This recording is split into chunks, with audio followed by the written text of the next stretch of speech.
جی کریں۔ الحمدللہ رب العالمین والصلاة والسلام علی سید الانبیاء والمرسلین وعلی آلہ الطیبین الطاہرین۔ معزز و محترم خواتین و حضرات، پچھلی نشست میں ہم نے ماہ رمضان کے اندر کیا حکمتیں پوشیدہ ہیں اس حوالے سے گفتگو کی تھی۔ اسی سلسلے میں آج دوسری نشست ہے اور اس میں ہم اس چیز کا جائزہ لیں گے کہ اللہ رب العزت ماہ رمضان کے ذریعے بندہ مومن کے اندر جو تبدیلیاں لانا چاہتا ہے کیا وہ ہم حاصل کر سکتے ہیں یا نہیں، یا ہم کس پوزیشن میں کھڑے ہیں اور کون سے عزم ہیں جو ہمیں کرنے ہیں۔ دیکھیے، دو طرح کے حقوق ہیں، ایک حقوق اللہ کی بحث ہے اور ایک حقوق العباد کی بحث ہے۔ ماہ رمضان میں جہاں حقوق اللہ کی ٹریننگ کی بات ہوتی ہے وہاں پر حقوق العباد کی بات بھی ہوتی ہے۔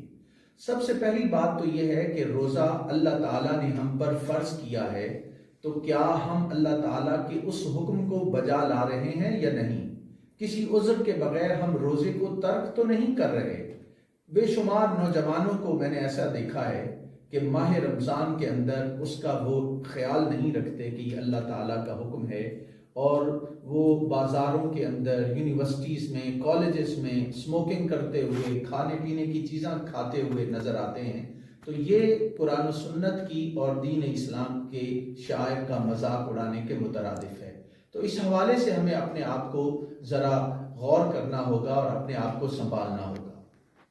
دوسری اہم بات یہ ہے کہ رمضان اور قرآن، اللہ تعالیٰ نے نبی اکرم صلی اللہ علیہ وآلہ وسلم کو جو پیغام دیا قرآن پاک کے ذریعے سے ہم تک پہنچا، اور یہ پہلی کتابوں کے بعد آخری فائنل ورژن ہے ڈیوائن گائیڈنس کا جو ہم تک پہنچا ہے۔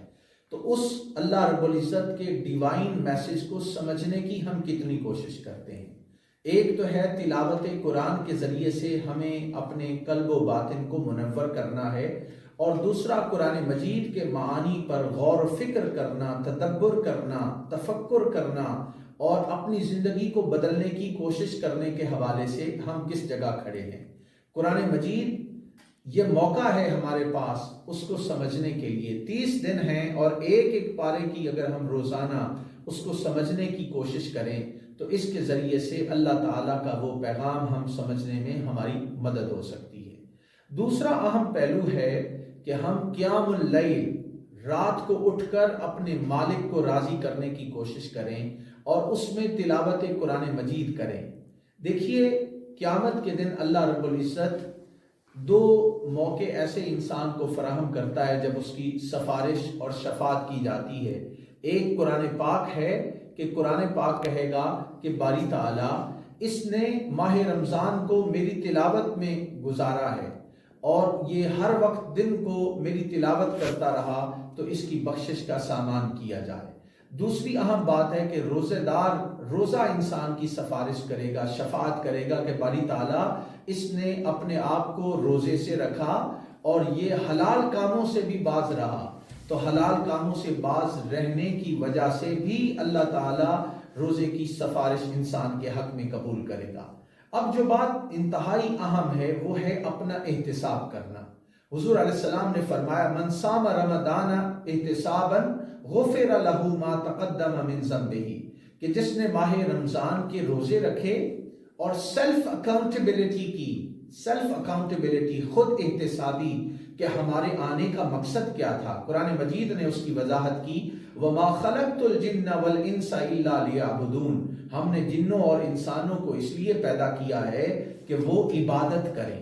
اب عبادت صرف فرض نماز کی ادائیگی نہیں ہے، عبادت صرف روزہ رکھنا، زکوٰۃ ادا کرنا یہ نہیں ہے۔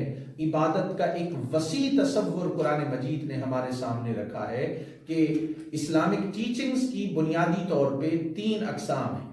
کچھ معاملات ایمان سے متعلق ہیں کہ انسان کا ایمان درست ہو، دوسری چیز ہے عبادات یعنی نمازوں کی پابندی، روزہ، زکوٰۃ، حج، ان چیزوں کا انسان خیال رکھے، اور تیسری چیز ہے معاملات۔ معاملات کے حوالے سے اللہ رب العزت انسان سے پوچھے گا، تو ماہ رمضان میں ہمیں سیلف اکاؤنٹیبلٹی کر کے اپنی پرسنالٹی کا جائزہ لینا ہے، اور ہم نے دیکھنا ہے کہ ہم نیکی کی طرف قدم بڑھا رہے ہیں یا برائی کی طرف قدم بڑھا رہے ہیں۔ دوسری یہ بات ہے کہ مسجدوں میں ہماری رونق لگ جاتی ہے ماہ رمضان میں، تو یہ وہ درس ہے کہ جو ہم ماہ رمضان میں مسجدوں میں جا کے اپنے آپ کو اللہ کے قریب کرنے کا ذریعہ بناتے ہیں، یہ ہماری باقی زندگی میں کیوں نہیں ہے؟ کیونکہ حضور علیہ السلام نے ان لوگوں کو پسند کیا جو مسجد میں باجماعت نماز ادا کرتے ہیں اور اپنے دلوں کو مسجد میں لگائے رکھتے ہیں۔ حضور علیہ السلام کا یہ فرمان ہے، آپ نے فرمایا کہ بندہ مومن مسجد میں ایسے ہے جیسے مچھلی پانی میں ہوتی ہے، اور منافق کی پہچان یہ ہے کہ وہ مسجد میں اس کا دل نہیں لگتا۔ یہ حضور علیہ السلام کی تعلیمات سے ہمیں بات معلوم ہوتی ہے۔ اب یہ دیکھیے کہ ایک جو اور اہم پہلو ہے جس کو ہم نے یہاں پہ زور دینا ہے ماہ رمضان میں، میں سمجھتا ہوں وہ تعلیم و تعلم ہے۔ اور تعلیم و تعلم، قرآن پاک کا تعلیم و تعلم، درس و تدریس، اس حوالے سے ہم کتنا وقت صرف کر رہے ہیں قرآن پاک کو سمجھنے کے لیے۔ انفارچونیٹلی ہماری بدقسمتی یہ ہے کہ ہم اپنے بچوں کو انگریزی تعلیم بھی دلواتے ہیں، ان کو باقی سائنس سبجیکٹس کی تعلیم بھی دلواتے ہیں، دنیا داری کے سارے معاملات کروانے کے لیے ان کے لیے ہم ٹیوشن سینٹر کا اہتمام کرتے ہیں، ٹیوٹرز کا اہتمام کرتے ہیں، مگر قرآن مجید کو صحیح طریقے سے پڑھا جائے اس پر ہماری توجہ نہیں ہوتی۔ تو درس و تدریس، قرآن کو سمجھ کر پڑھنا، حضور علیہ السلام نے فرمایا خیرکم من تعلم القرآن وعلمہ، تم میں سے بہتر وہ ہے جو قرآن سیکھے اور سکھائے۔ اور دوسرے مقام پہ آیا بلغوا انی ولو آیا، تمہیں اگر ایک آیت بھی معلوم ہے تو دوسرے لوگوں تک پہنچاؤ۔ تو میں سمجھتا ہوں کہ ماہ رمضان اور قرآن دونوں کا بڑا گہرا ربط اور تعلق ہے۔ اس کے سمجھنے کے لیے اس کے حوالے سے ہمیں بہت زیادہ توجہ دینے کی ضرورت ہے اور اپنے مالک کو راضی کرنے کی ضرورت ہے۔ حضور علیہ السلام کی حدیث سے ہمیں یہ بات بھی معلوم ہوتی ہے کہ آپ نے فرمایا کہ جس کو رمضان ملا اور وہ اپنی بخشش نہ کروا سکا وہ محروم ہے، وہ اللہ تعالیٰ کی رحمت سے محروم ہے، اللہ تعالیٰ کے انعامات سے محروم ہے، وہ جنت سے محروم ہے۔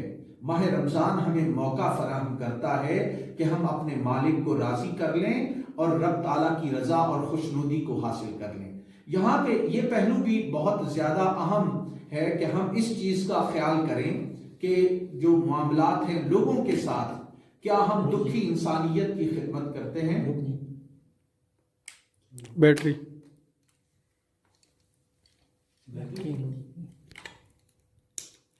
جی جی چلیں گے۔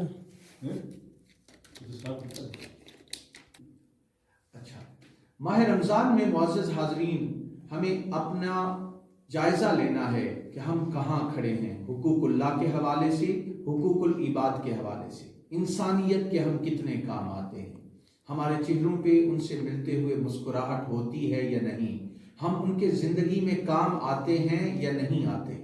یہ پہلو ہمیں بہت زیادہ توجہ دینے کی ضرورت ہے۔ اب اپنی گفتگو کے آخر میں شکریہ ادا کرنا چاہتا ہوں چینل 65 کا کہ جنہوں نے ماہ رمضان کے اس بابرکت موقع پر مجھے یہ موقع فراہم کیا کہ میں آپ سے مخاطب ہوں، اور ہم سب کا یہ فرض بنتا ہے کہ ہم دین اسلام کی ترویج و اشاعت کے لیے اپنا کردار ادا کریں۔ اللہ رب العزت ہماری حاضری اپنی بارگاہ میں قبول و منظور فرمائے۔ والسلام علیکم ورحمۃ اللہ وبرکاتہ۔